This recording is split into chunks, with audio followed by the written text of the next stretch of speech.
Hello, brothers and sisters, and welcome to episode number 7 of Tips and Secrets of the ibew.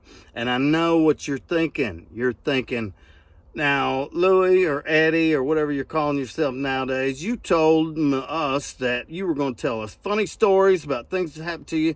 And what have you been doing?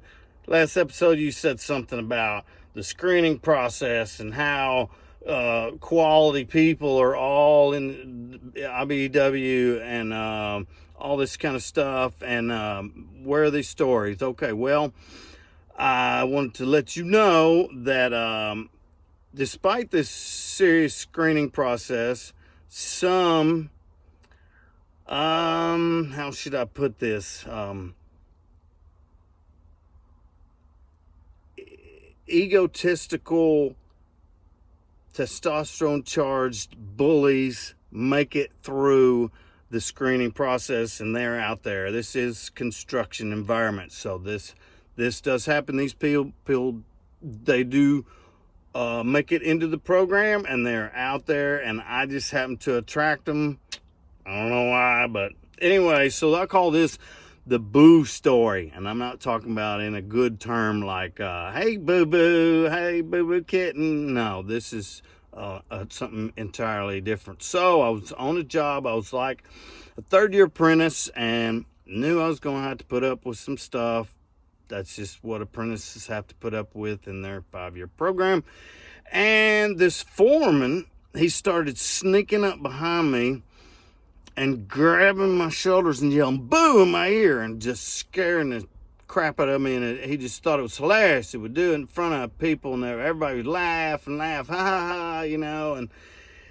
And he started doing this 4 or 5 times a day. And I don't know if you've had that happen to you, but it is very irritating and annoying. And it started really getting to me. I asked him to stop.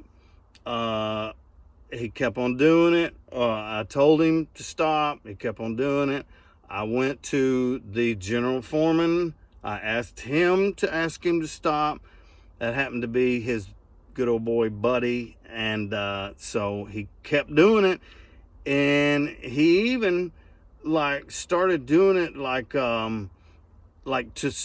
he'd grab a laborer girl in the break room right in front of me and go boo, you know, and looked at me like, you can't stop me from doing this. And I was like, and he did it one more time, and I said, look, dude, we're about to take this outside the fence. I'm not a violent guy, but this has got to stop. And he kept doing it.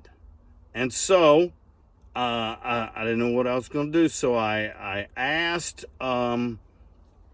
old timers, what should I do? And they said, well, you tried the general foreman, you can go to the safety man, and that should probably stop it. So I ended up doing that, and he stopped. And then the next day, the general foreman, his buddy, called me in his office, and he said, hey, Louie, I'm a fan of Louie. I really like you, but however, I got a call from the hall, and they said that several journeymen here are complaining about you, and I just wanted you to know that you are being watched. And I was like, well, that's a pretty big coincidence, seeing as how I told the safety man about your buddy horseplaying on the job. And so then I left, and it stopped happening. But if you are that foreman, that guy that was doing that, I would like to invite you out for a beer. So if you see me, let's go have a beer. And the lessons I've learned from this are, once again, old timers are a wealth of information. Ask them and they will.